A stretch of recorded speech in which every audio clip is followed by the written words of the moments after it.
everyone. I'm Nicole, and I am an artist. The picture behind me, um, it is a picture that I painted, and it also has some elements of collage in it.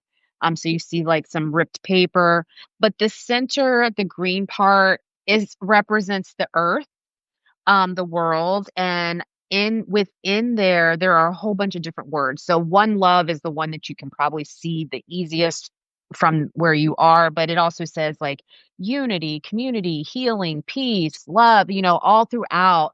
And when I painted this, it was in 2020. We all know what was happening in 2020, and I was in my doctoral program at the time. Um and I was just tired and stressed and emotional from everything that was happening. And I had a dream one night. And in the dream, I saw like the earth and I saw just like, the circles and squares to me kind of represent like buildings, cities, things like that. And so I saw that and I just saw it representing just how much divine power, love, community, like that's what the intent is for the earth, for the world. And that was kind of what was happening in my dreams. And I just woke up and I started painting and ripping paper and collaging and putting it together. And it has now become one of the favorite paintings that I have done. And so I use it as the backdrop when I'm on talking to people. But yeah, that's what it is. Awesome. Now tell listeners where they can buy a replica of that. Oh man. It used to be up on my website. It is not currently, but I am in the process of making journals and stickers and magnets out of that painting. So I promise, I will, as soon as all of that is ready to go, I will put it up on my Substack so that you can see it. It is absolutely one of my most favorite paintings that I have done. Mine too. Thank you. I appreciate that. Thank you. It symbolizes peace, Mhm. love, community. Yes. Okay? Yeah. Yes. Yes. Absolutely. And it was created from a dream. hmm It Now was. this dream came about way before then. Now tell us about that. Yeah. Absolutely. You know, for me, okay. Let me first start by saying my Substack is called Mosaic Life. The reason why it's called Mosaic Life is because I was taken on a journey. I feel like God took me on a journey of using art to speak to me because, he uses what we're drawn to already to speak to us. And I am an artist. And so he used art in so many ways in my life to bring healing, to bring messages to me, to bring, things that he wanted me to do came through art. So I absolutely love mosaics.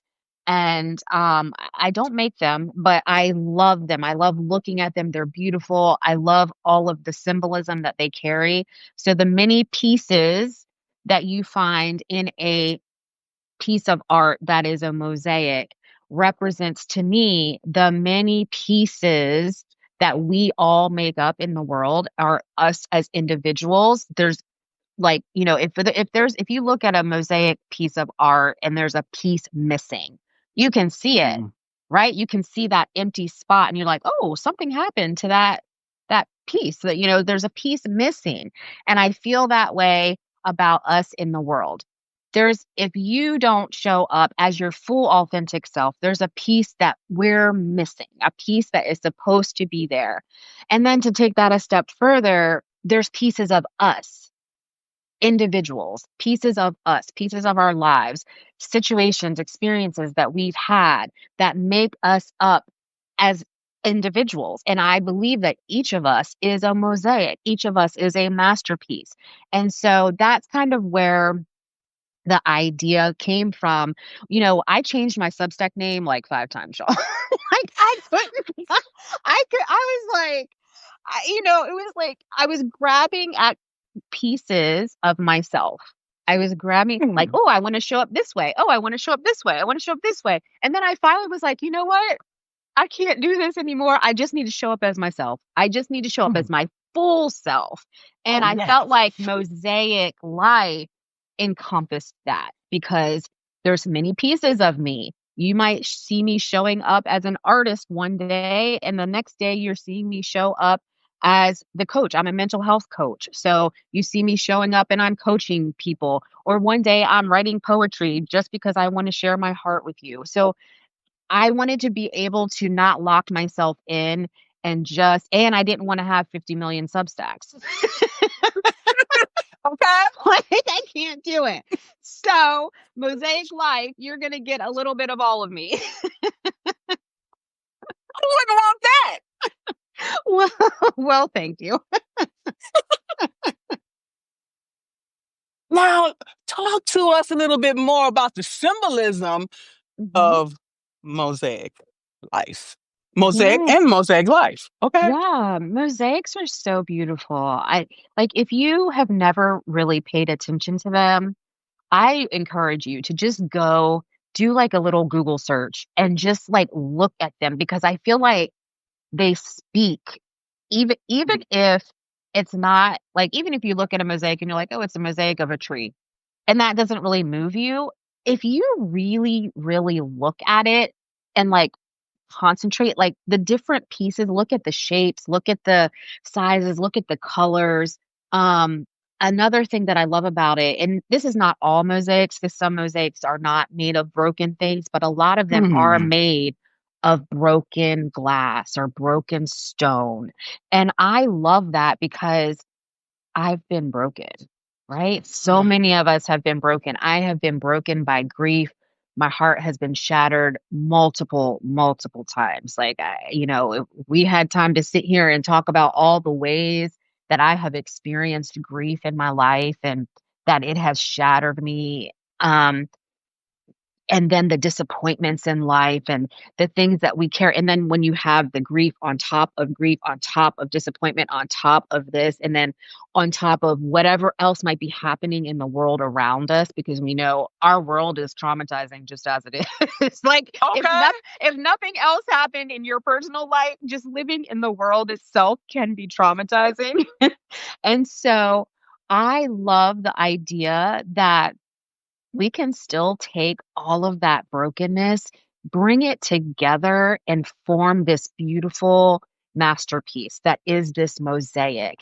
And that's really what my life has been about is me going through seasons of self-awareness, of healing, there were some spaces in my life that were hard to look at. And it was like, I don't even want to think about that anymore. I don't want to deal with that anymore. And that's okay. It was okay in that season, right? But now being on the other side of things, now I'm being able to look at, oh, you know what? There was so much gold in that season. There was so much that came out of like, for example, my father. My father, my I'm so sorry that you guys don't get to know my dad. My dad was one of the most amazing men that that I have ever known. And he was like his heart was bigger than life. His smile would light up a room. And dad, he was diagnosed with brain cancer when I was 8 years old. And the doctors told he and my mom that he had 6 months to live. Now, of course, that's not something that my mom told myself, and I had a younger sister. She was 4 years younger. So 4 and 8. I was 8. Of course, that's not something that they shared with us, but we knew daddy was sick and we knew that there were some things that were changing in our home and in our lives to deal with what my dad had to deal with. Now, the beautiful thing about that is my dad did not pass away in 6 months, right? My dad fought. We fought in prayer. We fought in the way that he was eating and being medicated and all of these things. So coming out of that, um, though he lived, which we celebrated, there were still a lot of things that happened in my life that were impactful. So, for example, because my dad had a long road to recovery, he was out of work for 4 years. My mom was out of work for 2 years caring for him. Immediately, all of the creative things that I was involved in stopped. Why? Mm. Because there was no money for them any longer. And that was something that I didn't realize until much later in life, but I had this wound, this brokenness from that being stripped out of my life. And it was almost like I shut down to all things creative because it was protecting myself. Like, oh, I'm not going to be involved in that because it was taken away. Now, of course, I didn't have those conscious thoughts of this is what I'm doing, but that is literally what I did. I stayed out of, I mean, I still sang in choir at school, but anything that was extra over and above, like my piano lessons, my dance, my gymnastics. I used to do all these little, like, my mom would get me into candle making and all of these things that were happening in the community that I could no longer do. Piano lessons stopping, all things like that. So moving on, moving forward into life, that was something that, as I got older, left home, went to college, people would hear me, like they might hear me sing, be like, "Oh, why aren't you doing XYZ?" Or, I might write something like some poetry or something. "Oh, why don't you enter into this, thing over here?" And I would never do it. And I didn't even really understand why I wasn't doing it, but there was something from back then when I was younger Mhm. that had, either that fear, that wall had been built up because of that breach of like this shift had to happen because of what was going on in my family. And I carried that with me. So I consider that like just a broken part of me. It was like the spirit of creativity in me was broken at that point.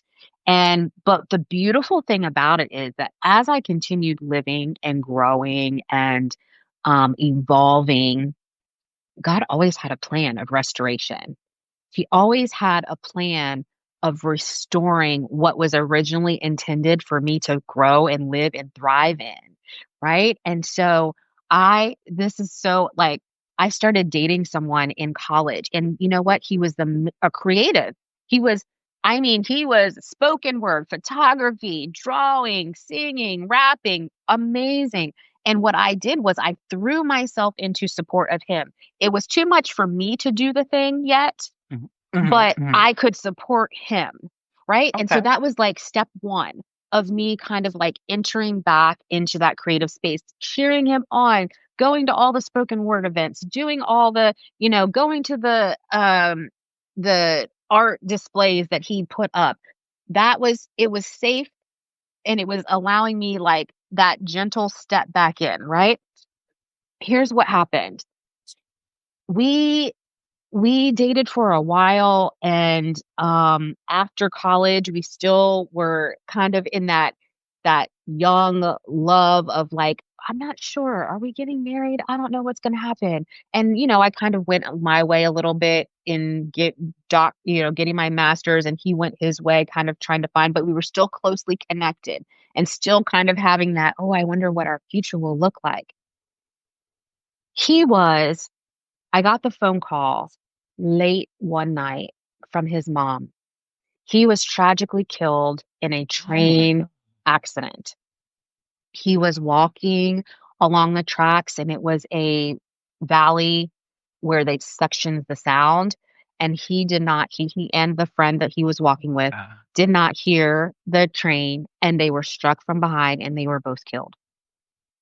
So I remember getting that phone call, and I was like, it was like my whole world was ripped out of me. I my future, it was like, because even though we were like, "Oh, I'm not sure. Oh, I think maybe we're gonna do," it was like all of that was just it was just a void. And I remember, going to the funeral, being there with his parents, and, just kind of trying to keep going. And I really started living like it was almost, well, not almost. I was living life going through the motions, right? I was just going through the motions because it hurt, and it was like I was dazed and confused. And then one day, as he often, God had um spoken to me and like, Nicole, you cannot keep living this way. And I'm like, okay, you can't keep living this way. So what do I do? And what happened was random. It felt so random to me. It was not random, but it felt so random to me. Every, I would say every week, every other week, I would find myself in an art store. And Mhm. I had no idea what I was doing because back when I was little, when I was really into the arts and stuff, I wasn't hanging out in art stores, and all of my stuff was directed by adults. They gave me the supplies, they gave me the direction. So now I'm in an art store and you could tell I didn't know what I was doing because I would pick up like a paintbrush and leave with like one paintbrush and a tube of paint. And it's like, okay. What do you do? And I would just take it home, and then, I would go back the next week or something, and I would be like, "Oh, that's a pretty color paint." I bit 1 tube of paint. "Oh, that's pretty." And I would take it, and I bring it home. And this went on for weeks, and by the year anniversary of his passing, I had a basement full of art supplies, canvases, paintbrushes, tubes of paint, and I spent that entire day, it's March 1st from morning until deep, deep, deep in the night, painting, singing, worshiping, dancing, doing all the things because God had led me to get these things. And that was the beginning, the genesis of the recovery of my creative spirit. And that's when I started dancing and singing and painting again. And it was still a journey from that point. There was still resistance. There was still like, all these things that I had to deal with in my mind and all of that. That was just the catalyst of opening the door, opening my heart back up to these things that I've always been created to do. I've always been a part of me. And that's like a piece of my mosaic puzzle. Um so that's that story. That's that one piece. That's that one part of the story. It symbolizes to me like a jigsaw puzzle, okay? Mhm. And Mhm. like our lives, okay? Yeah. Right? Yeah. Absolutely. And so traveling the world, I traveled to I worked in uh Germany for a little while. I Mhm. lived in this little village called Pusenheim. Oh, they have the best wine, okay? Oh my Oh. God. Yeah, and they also have the best beer. They got the most hops, okay? They have this Interesting. particular season every year. I forgot what they call it. But you go there and you drink and you see people under the table. That stuff that stuff is potent. It'll knock you off your butt. I don't drink beer, but I'll drink some wine, okay? Mhm, mhm. But and then also traveling through Israel, okay? Traveling through uh Egypt and traveling through Jordan, and what you see at the cathedrals and all of the churches is the mosaic.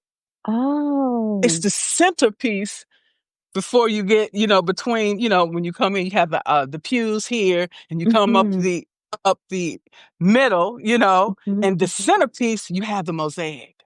Oh, And then beautiful. all the beautiful depictions and the glass stained Mhm, windows. mhm. It's like you walk in and you're in heaven. Yeah, Okay. yeah. And this is It sacred when you talk about the mosaic. yeah, it really is. It's so symbolic and, with all art forms, but this one in particular, I just feel it truly speaks. That's one of the things I always say, art speaks, art heals. It's just it's so alive, and there's so much that we can take from pieces of art, and not only the visual arts, but music and all of these things. That creativity is so powerful, and it's so healing, and it can be so unifying. And yeah, it's beautiful. Oh, when you were talking about your travels, it made me think of um, the first place that I actually fell in love with mosaics, and this was in Philly. I'm from Harrisburg, Pennsylvania. I don't live in Pennsylvania anymore right now, but I grew up in Harrisburg, Pennsylvania, and my mom grew up in Philly. So I'm like an East Coast, Philadelphia, Harrisburg, Pennsylvania girl.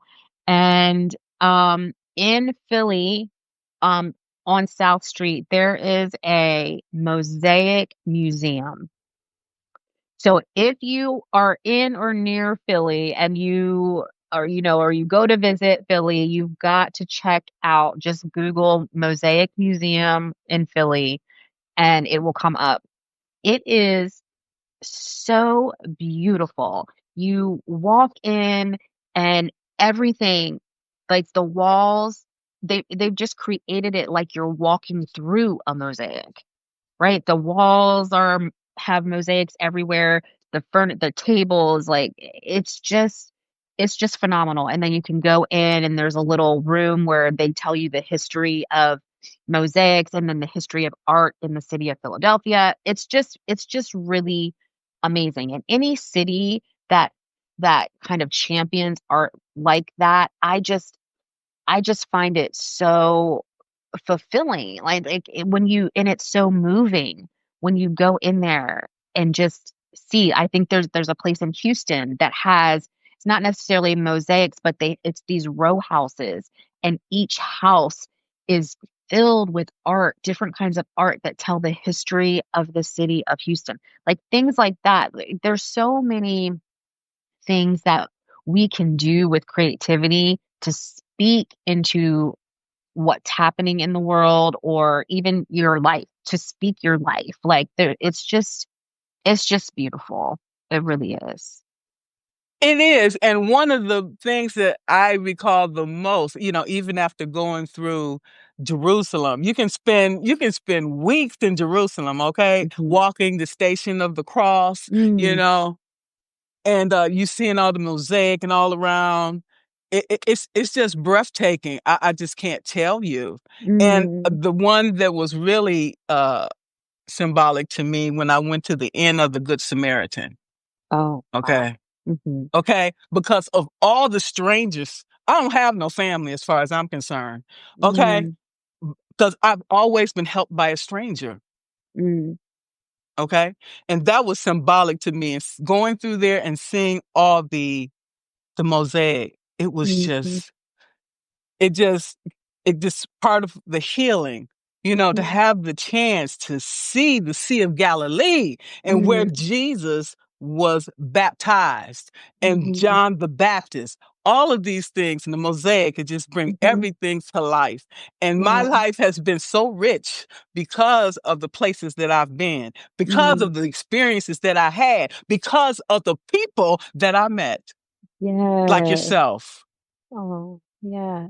I mean, Okay? even as you're talking, like your life is a mosaic, right? Oh, All of the travel that you've done, everything that you've seen, everything that you've experienced all makes up this beautiful tapestry of who you are.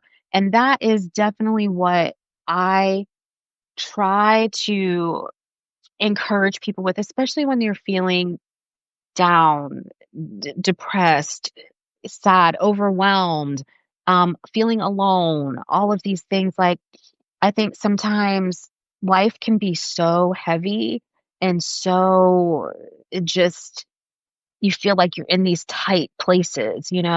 Sometimes life feels that way, and you can feel stuck, you can feel burned out, you can alone, all these things. And sometimes it really does help if you are able to kind of look at the trajectory of your life. Look at where you've been.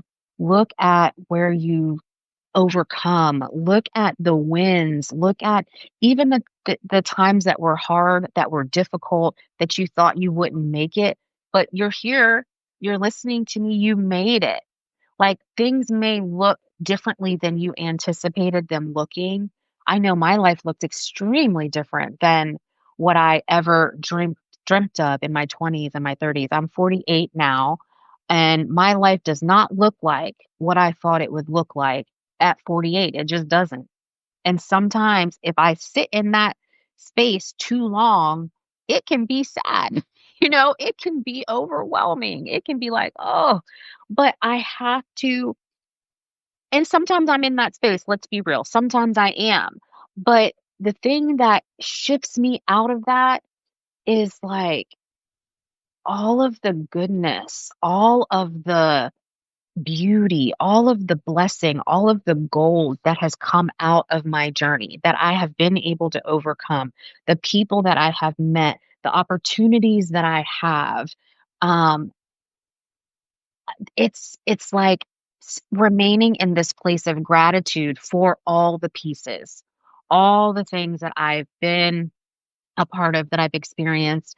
Like I was saying earlier, so much loss, so much grief that I've experienced. And I can't say that I'm like thankful that I lost these people or these things, but what I'm thankful for is the way I grew. I'm thankful for the lessons I've learned. I'm thankful for the compassionate heart that I developed because of what I went through, because of the losses that I've experienced. And now, one of my loves in life, which I never thought, if you would have asked me back when his name was Ray, when Ray was hit by that train, if you would have asked me if I could see myself standing up in front of people, encouraging them, speaking to them, coaching them, training them on what grief could look like or how to overcome grief, I would have been like, absolutely not. And now it's one of the things that I do. I just did a grief workshop a couple weeks ago. I'm doing another grief workshop in a few weeks, and I absolutely love it. I love being able to sit with people who are experiencing some of the darkest times of their lives and hold their hands, hold their heart, hug their heart, and, let them be where they are, but also give them tools and strategies to help them keep living, and it's also, again, here's back to that whole mosaic, like the pieces of me, because my dad that I talked about earlier that I love so much, my dad was a chaplain. So what did he do? He sat with people in their pain, and he used to come home and talk to me and my sister and my mom and tell us the stories of families that he sat with, and the things that they feared, or things that they said, or how he encouraged them, or how they impacted him. And I remember as a young girl being like, oh, dad, another story. Like, it was just another story, another story. And I wasn't always comfortable hearing him talk about sitting with people who were in these the darkest periods of their life. But I now do it. And I do it in honor of my father. I do it as a part of his legacy. That's a part of my mosaic. Brokenness, out of that coming now beauty. Beauty for me to be able to be comfortable sitting with people in their pain, because we know that doesn't happen often. People are not comfortable with other people's pain. People aren't comfortable with people falling apart, with people expressing their anger, their rage, their frustration, their brokenness. People aren't always comfortable with that. But I I'm comfortable with it because it has been my life.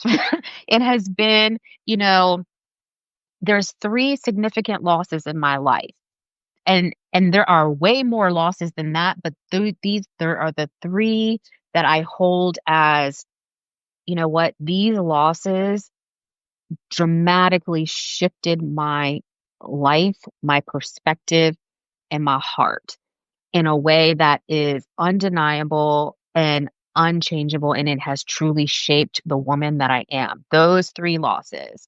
And they carry me into they've increased my capacity to be able to use my education and my skills because I'm trained therapist, coach, my doctorate is in leadership, it's in strategic leadership. And so I'm all about systems and organizations. And then I have the mental health side.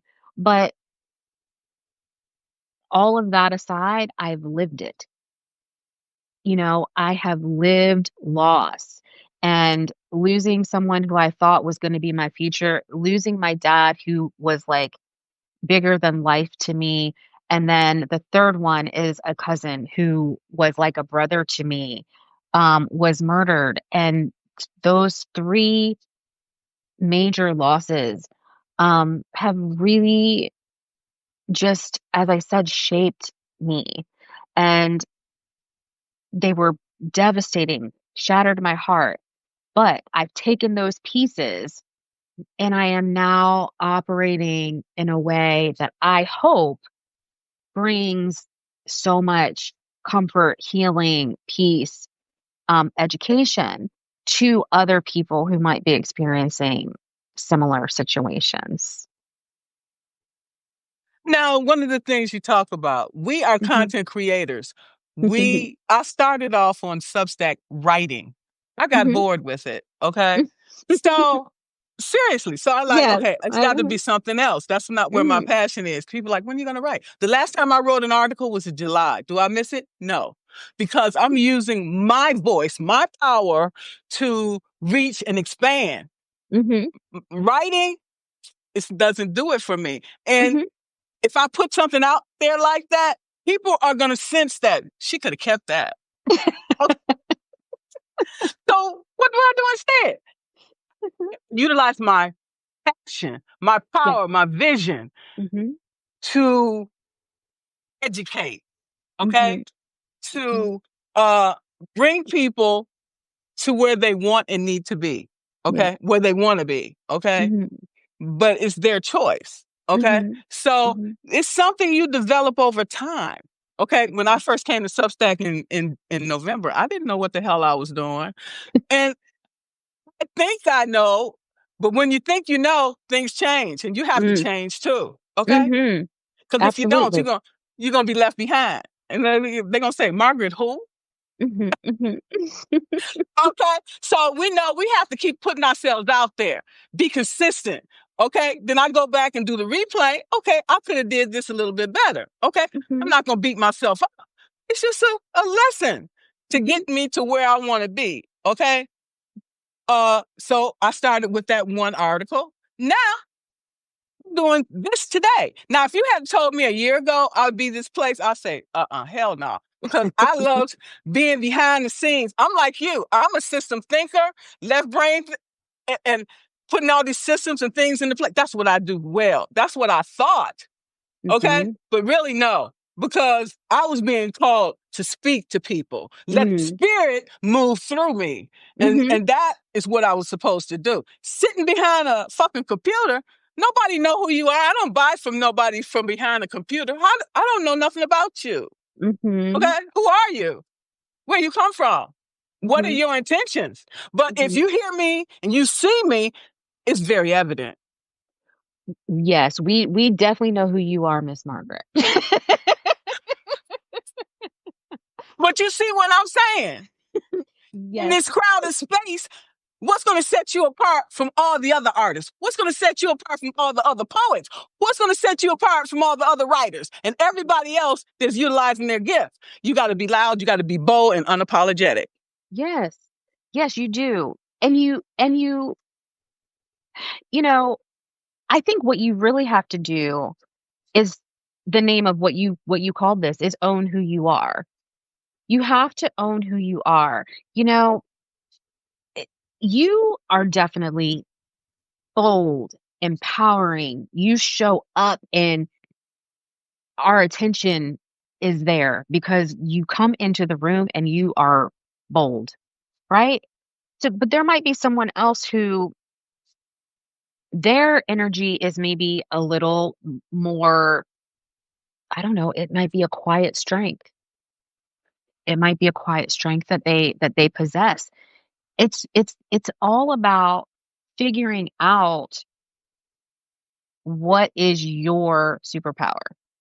Like, I can't look at you and be like, "Oh, she's doing these talks and she's getting all these people to come on her lives and talk to her. I need to do that." Well, no, I don't need to do that unless that's what I need to do. You know what I'm saying? Like, there are people on here who love to write, and I like to read their writing. I love it. I have connected with some of the most amazing authors on here. I love reading what they have to say. And there are other people who I have connected with on here. They don't really want to write anything like you.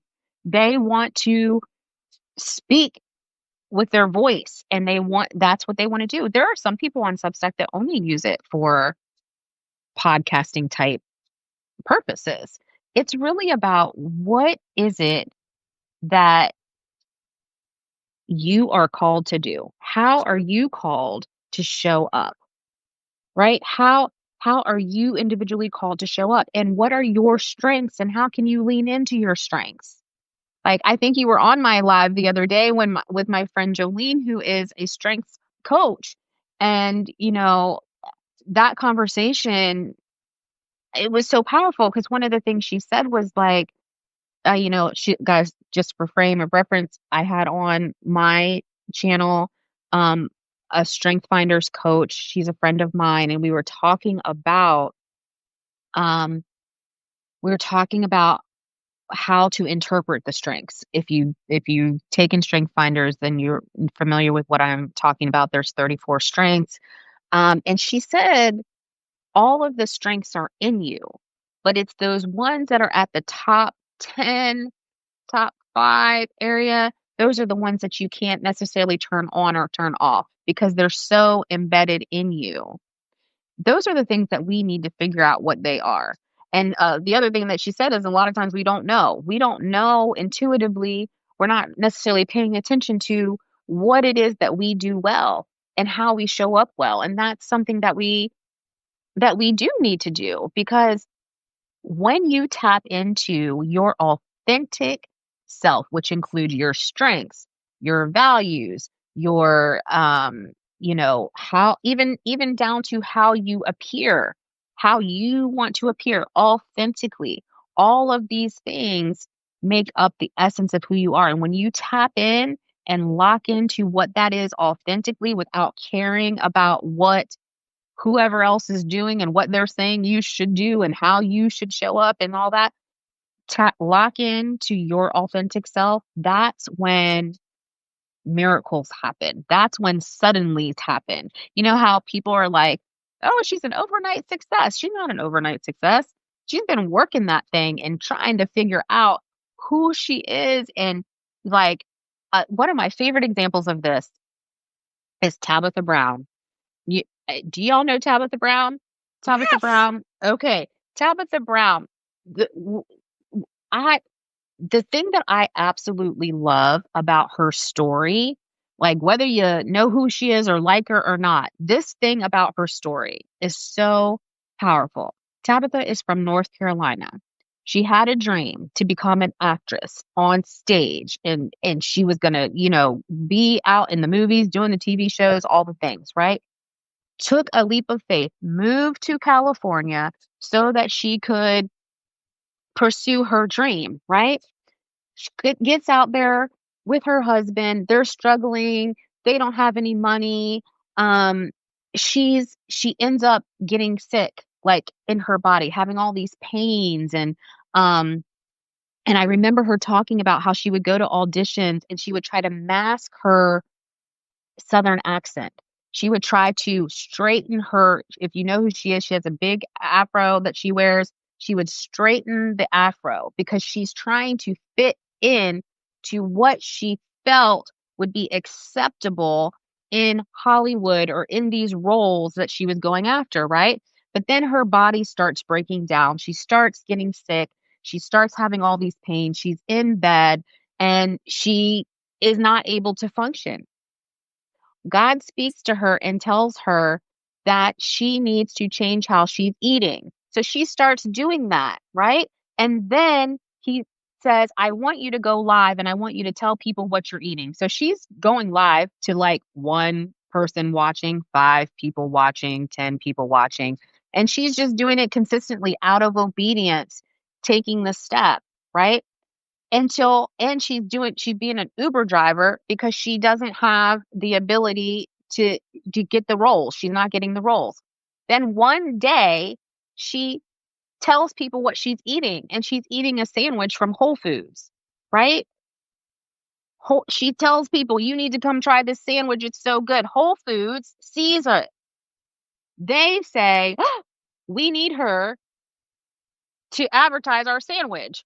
That's the break. She was being obedient to what God spoke to her to do in her healing, in her process. And now, as she gets the Whole Foods deal and becomes the mega vegan person that she is, an influencer that she is, there was a process of her coming into authenticity because she now realized, oh, I don't have to hide how my voice sounds. I don't have to change my hair. I just show up authentically as who I am and share the message that I've been given. And that's when it all happens. Because if you don't know who she is and you don't know her backstory, it looks like, where did Tabitha come from? She's just blew up. She didn't just blow up. She step by step by step by step walked a journey of developing an authentic message through her life journey. And now she's everywhere. She's everywhere doing everything. And that is we all now we might not all be supposed to be like who she is and doing all the things that she's doing, but what we are supposed to do is be authentic to who we are. What we are supposed to do is not hide pieces of ourselves because we think they won't be accepted, right? You have permission to step into your fullness. You have permission to step and walk authentically who you were created to be. And when you do that, doors open. When you do that, people respond because they're responding to truth and who you are. To also include what matters most in this process is being courageous. Oh, it does take Okay. bravery. Mhm. Yes. And Mhm. acceptance for who you are supposed to become. Yeah. Okay. Don't fight that Mhm. because because embrace it because Mhm. that's your exact destiny Yeah. that's calling for you. Mhm. Be obedient, like you said. Mhm. Responsibility. Take ownership of your choices, your Mhm. growth, and impact. Mhm. Absolutely. Mhm. Because otherwise, you're gonna be sitting on the sidelines, and everybody, and you're gonna be left behind, Mhm. and you're gonna miss out your opportunity. And You're gonna say, "I should have tried that 20 years ago." You're gonna mm, have regret that you never tried it, and then it's too late. mhm. If you're on your deathbed, it's too late. Okay, Mhm. so start now.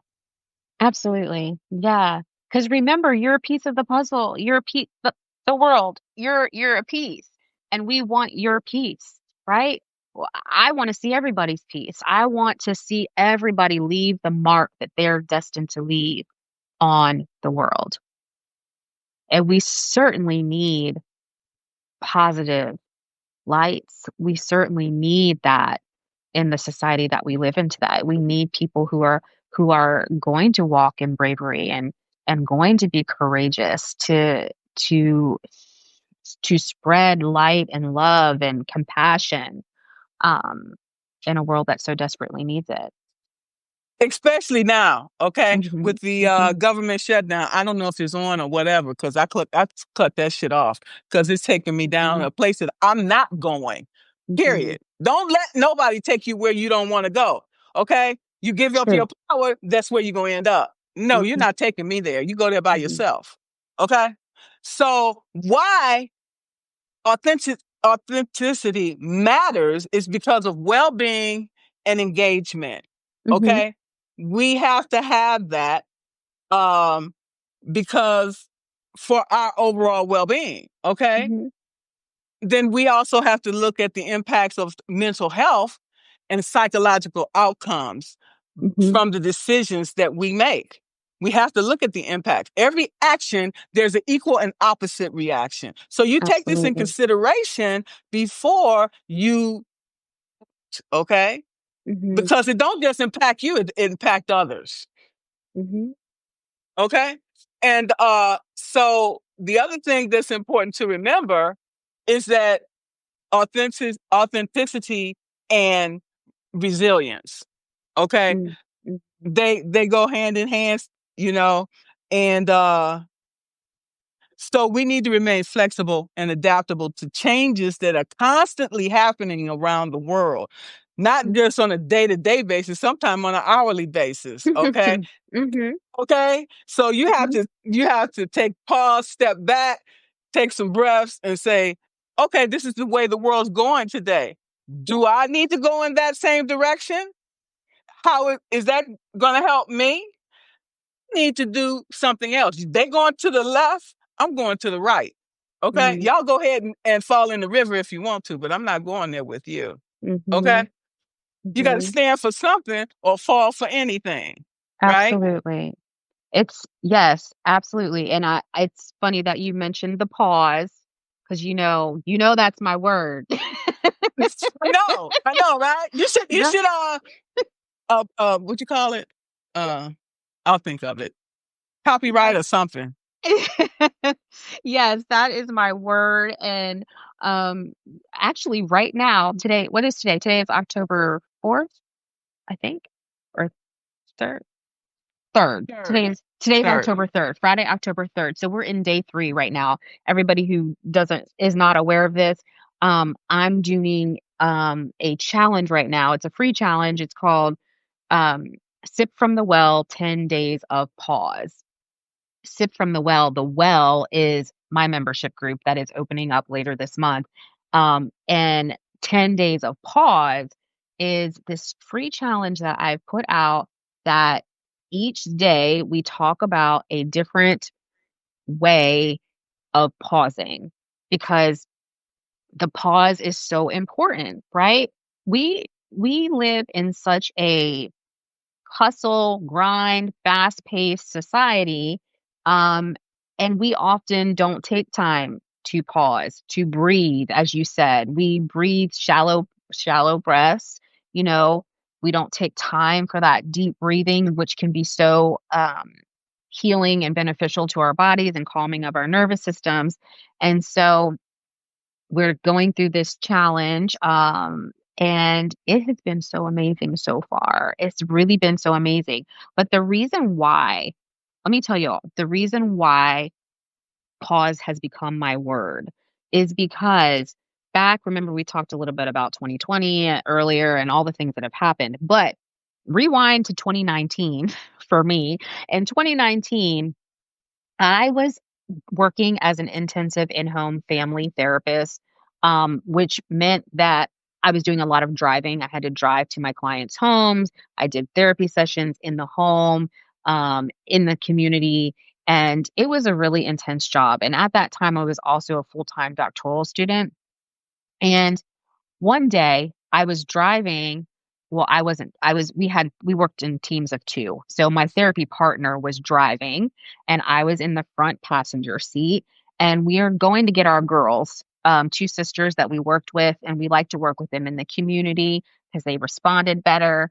So we were going to their house, we were going to get them. We grabbed them, and one of them panics and is like, "I forgot," and there was something she desperately wanted to show us. So we decided to turn back around, go to her house so she could get this whatever it was that she desperately wanted to show us. As we're doing that, now we had to drive like almost an hour to get to them, so their community was not one that we were super familiar with. So as we're driving the car back to their house, my therapy partner comes to a four-way intersection, and it was kind of like a woodsy area. So all the trees were grown over, and all of the stop signs were covered by trees. So she went through the stop sign. We got hit on our back bumper. Our car spun 3 times, and then we ran head first into a brick house. We have the girls in the back seat. So I'm like, "Oh my gosh," the girls are screaming. Um, my therapy partner, I can see the tears coming down, but she's calm, but I can see the tears. So I'm the only one who is not like crying in the moment. So I'm, getting out of the car, checking on the girls, making sure that, we call our supervisors because we're on the job. We've got to, all the things that goes with an injury on the job, and we've got to call the girls and moms, all these things. And so much adrenaline is going that I don't realize how hurt I am. Now, within 7 days from that accident, it was August of 2019, I had to be at my doctoral residency, which was 5 hours away from me.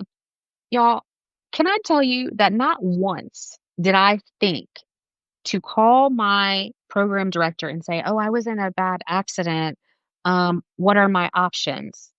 I didn't think about that. You know why? Because I had been living in patterns of just push through, just do, just go, just keep going, just get this done, just do this is what you said you're going to do. This is what you have to do. Keep going. It didn't even cross my mind to find out if there were options for me. And so I drove 5 hours in pain. I remember one of the sessions, I was laid out on the floor listening to the lecture on the floor in a neck brace. It was ridiculous. Very unwise. Don't recommend it. But when I came back, I did go to the hospital the same day. So I did do that. But they just said nothing's wrong with you and gave me some pain medicine. So I come home, the pain is getting increasingly worse. I still went back to work. I still tried to push through. I still tried to keep up with doctoral program, keep up with my clients. And one day I finally it was like I was in so much pain. People were looking at me like, "Nicole, what the heck? What are you doing?" And so I finally had one of those aha moments with God again, just like the last time when I was going to the art store all the time. This time it was, "Hey, you need to pause. You need to understand that you cannot keep going like this. You can't keep doing this." And so I had to sit there and think about what I was actually doing. And I was living in such a way that my life had no margins. My life had no margins. I wasn't resting well. I was eating like crap. I wasn't moving my body. All I was doing was going from patient to patient to patient to patient, homework assignment to this paper to that project. And I also had a sick mother. My mom had MS. So I was doing all of these things, trying to keep up with school, trying to take care of my therapy clients, trying to make sure mom is okay. And I had to make a decision. I could not keep doing that. And so that I ended up leaving the job because they tried to accommodate me, but really the expectation was you need to keep going at the same capacity that you've been going. That was really the expectation. And I needed my clients to have a therapist that was giving them their best, and I wasn't able to give them my best. So I ended up leaving that job and going into physical therapy. I was in physical therapy for 4 months. And as you all may know, the healing process is sometimes way more painful than the running into the house, right? So I'm in this physical therapy. The physical therapy days were hard and I was in pain and I was pretty much just laying there. I took a break from school, a very brief break from school as well. So there was a period where I had nothing other than take care of me and make sure mom was okay. And that was an amazing time. But what I call it now is my forced pause. It was a forced pause. And my passion and my message now is, what do we need to shift so we don't have to have forced pauses? Let's have some intentional pauses so that we can slow down and make some adjustments in our life so that we can look at the things that we're doing. I call it the three S's. What do we need to start doing? What do we need to stop doing? And where do we need support? Like, those are the three S's that I really focus on, and, like, what can we do? What we don't have to keep living life with no margins. We do that, and it's almost celebrated in the society that we live in. But I couldn't do it. And you know what was happening when I was living life with no margins? I wasn't I wasn't truly tapping into the passions and the desires of my heart. School, yes. I was very happy to be a part of school, and I love that I got that degree, but I needed to take that break. I needed to kind of refocus and renew my spirit because I had depleted myself. I had completely depleted myself, and now my goal is to live life in a way that I'm not having to constantly recover from my life. How can I set up my life so that I'm not constantly having to recover from it? That's what the pause challenge is about. That's what we're talking about in there. That's what I write about when I write, because often I'm like you, Miss Margaret. I'm like doing my little Monday calls. I go live every Monday. But I do love to write, and I am writing a book right now, and the book is about the pause. Like, it's about my story. It's about all the lessons I learned. It's about the different strategies and just things that I really do hope will inspire people to make shifts and changes in their lives because we're worth it. We are worth it. And not only are we worth it, the purpose that we're called to is worth us being healthy and whole and not burnt out, right? Right, because we cannot give the quality to the world if we are burnt out. We can't Mhm. we can't pour from an empty cup. Okay? Exactly. Exactly. Yes. Yeah. So with all of this being said, authenticity versus self-esteem. Mhm. Okay? These things come together, as you said. Okay? If Mhm. you don't believe in yourself, how can you expect for others to believe in you and to follow you? Mm. You can, right? Mhm. Yeah. You want to talk about Absolutely. that? Absolutely. I'm sorry. I was just reading some of the comments because there's some really awesome comments in there. Okay, And my so bad. no, My I'm bad. sorry. I got distracted because Please. No, please. I was reading from Eric, who is a firefighter or former firefighter, and thank you for your service, Eric, and just saying that he's been through similar things. And um, I love reading some of the things that people are saying. And who is this?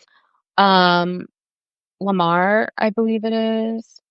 Um, oh, that's beautiful. There's a life the heart wants to live that is not the same as thinking, planning mind had designed for us. I'm grateful I stayed alive long enough to get to live from my heart and not from society's plan for me. Oh my gosh, I'm so glad I went back to read that. That's awesome. Like, live from the heart and not society's plan for me, because I love that, not society's plan for me, because the story I just told, how I had to leave the job.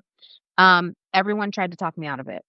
All my supervisors, everyone, because they're like, this is not what you said you want to do. You said you want to get your licensure hours. You said you want to do this, and you're going to waste all these hours. And I have this huge vision for having this restorative healing wellness center that I want to be out in the middle of, I don't know, nowhere, where people can come and retreat and we can do all these healing things and creative things together. And I remember, sharing little pieces of the vision, and they were like, "Well, you need to have an LPC on board," and that's what I was working toward at that time. I was working toward my licensure hours, an LPC, licensed professional counselor, and quitting that job was going to make it so that I was going to not be able to continue the process of those licensure hours, and, um, I lived in Pennsylvania at the time. Pennsylvania is, a little bit of a challenging state when it comes to licensures and things like that. So I was leaving the job was creating a challenge for me. And I remember a friend of mine, I was telling him what people were saying to me, and he was like, "You don't think God's big enough to connect you with some LPCs if you don't get your LPC?" Like, he was like, "You don't think that this whole big vision is, um, is a vision from God that he will provide the people necessary to run it? Like, if you're not getting the LPC right now and you never go back and get it, I'm sure that you're gonna know some LPCs that you can partner with who can come alongside and who can be on your board and who can help you do this and that." And that was just, I mean, it sounds so simple, but it was so freeing to my mind because people really were operating in fear for me of like, and not just fear for me, but thinking about their own lives and like what they, I felt like it was a lot of projection as well. Like, oh, I couldn't do that. I couldn't do, and one of my supervisors even did tell me, he's like, you're so brave for prioritizing your wellness. And I was like, I guess. I mean, I don't want I listen, I understand the fact that I was losing an income. I understand that. And that is not something that we can just easily, I'm not saying that it was like a flippant decision or anything like that, but I would like us as a society to get to the place where it's not bravery to prioritize your wellness. I mean, it doesn't have to mean you quit your job. I'm not saying that everybody has to go out and quit their jobs, but I'm just saying like we have got to be able to value ourselves, our bodies, our minds, our spirits enough that we are willing to make some certain shifts and changes to prioritize our wellness because we only And get this one sacrifices. life. Yes, we only get this one body, this one life, this one time here to do whatever it is we want to do and to be with, and even if you don't have some huge major vision that you're trying to do you want to be with your family? Like you want to be able to enjoy life and, maybe travel, maybe you like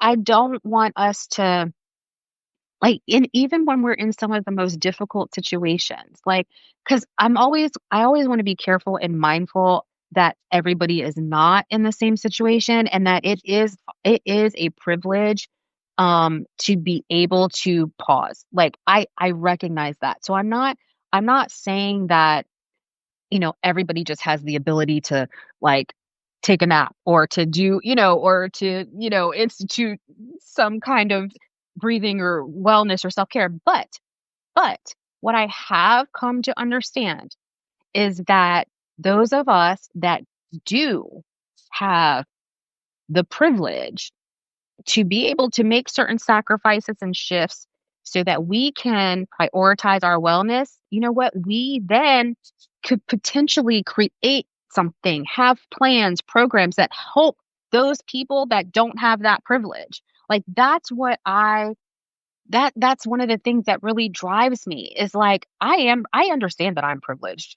I am. There's not I both my mom and dad were in the home with me. Both my mom and dad were sh- shepherding me as a child. That alone is what some people don't have or haven't had the privilege of having.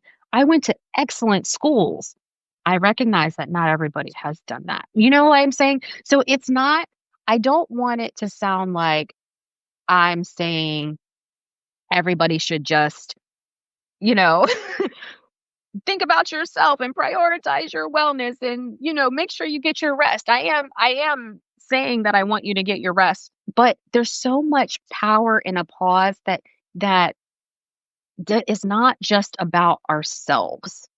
It is if you if you can take the message of I need to pause so that I can recognize where I'm at, make the necessary shifts to get where I want to be with from a place of ease and abundance and alignment so that you feel good and that you have energy to do the things.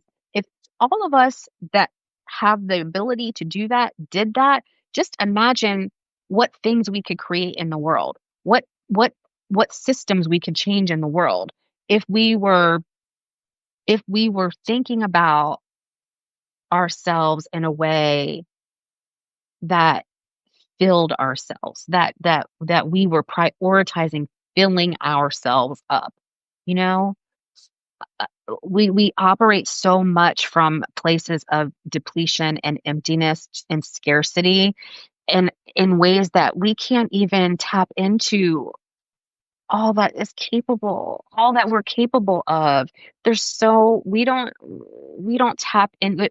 There's there's limitless possibilities, but we don't tap into them because we're so busy. We're so busy. And Doing sometimes what? sometimes we're just busy numbing ourselves. We're just busy escaping from life. And that's what I'm saying, like, I don't want us to have to do that.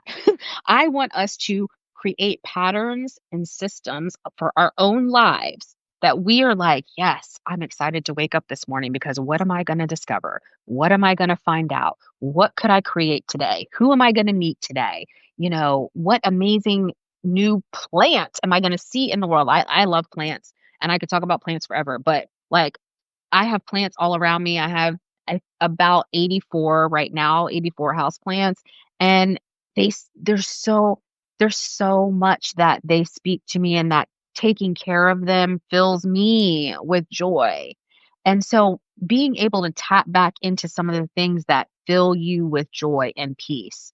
Like I coach people on a weekly basis, and when I ask them, what does self-care mean to you or what brings you joy?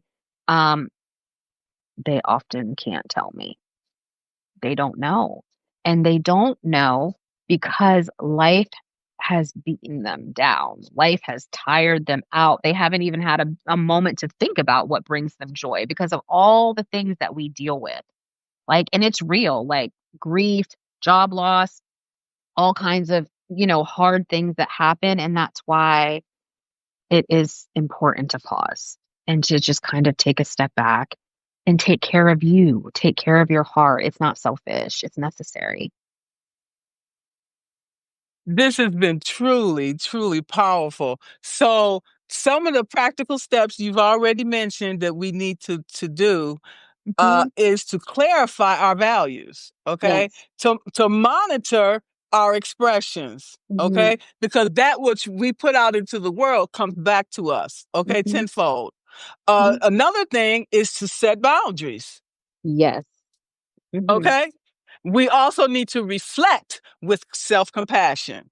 And Mhm. you talked about that. And we need to seek supportive networks from those around us, okay? Because that gives Absolutely. us the strength and the power and the courage to persevere Yes. through difficult times, Mhm. okay?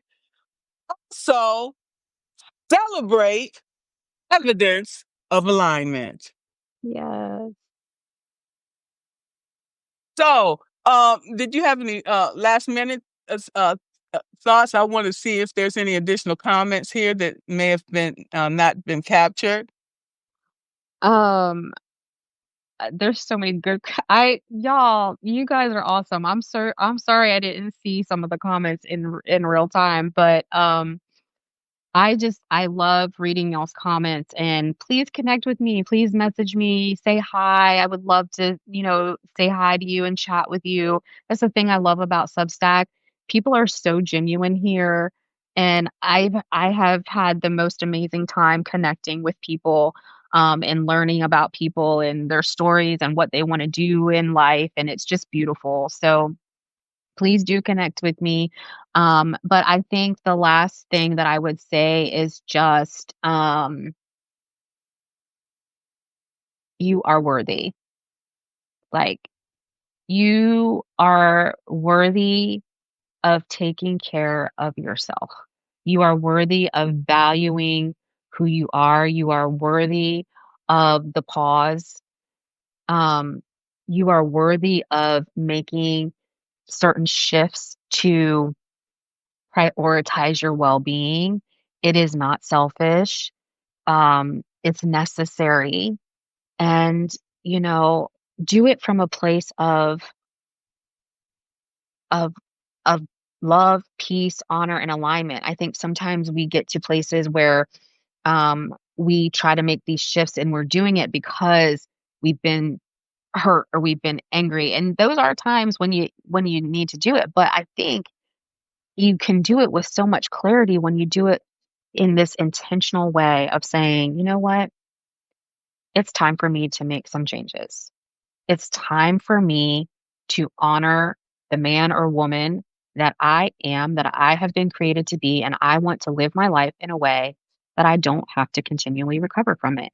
I want all of the things, all of the creative things, all of the pieces of me. I want them to shine. And that's what I want for you. So, That is truly, truly powerful. I want to thank everybody. Eric Corner, yeah. the 9 to 5 Fixer, Mm. John Ronaldo, Jasmine, LP's Vibe, Eric Corner, uh, Elizabeth Brooks, um, La, Lama, Lamash, I can't pronounce that one. Um, Armando, um, Mia, Jose, Dennis, Raul Joseph. Thank you so much. Lamar, I'll say Lamar, Brenda, Sherrod, S. New, uh, Gur, Gurtop. I can't pronounce that name. I'm sorry. Uh, Letitia Rice, Sam, Jackie Verbal. Thank you so much. Uh, Francisco, Thriving Minds, Laura, Andrea, Karen C, Katie, Steph, Saliman, Nasir. Thank you all so much Yes, for absolutely. coming in and enjoying us today. I saw uh, so, uh, another name, and I don't want to butcher people's name. Okay, but what part uh, what part of yourself have you been hiding Mm. to make others uncomfortable, and what would it look like to bring that forward this week? Ooh. Mm. That's good. Thank you all so much. We are truly blessed by this message from you. And you all know how to get in contact with me. So there it is. Thank you, guys. It's been a pleasure being with you, Margaret. I always enjoy you. As you know, I call you my little dose of energy, my little dose, my little power pill. I love it. So thank you for having me. It has been such a pleasure and an honor to be with you today. Well, yeah. Oh, yeah. And I want to mention again that Dr. Nicole's picture is going to be for sale, and she's going to let us know when. I Okay, so we promise. can get I one. promise. Okay. Yes. It's powerful. Thank you so Thank, much. thank you All so much. right. All right. You all take care. Stay Bye, blessed. y'all. All right. Bye bye.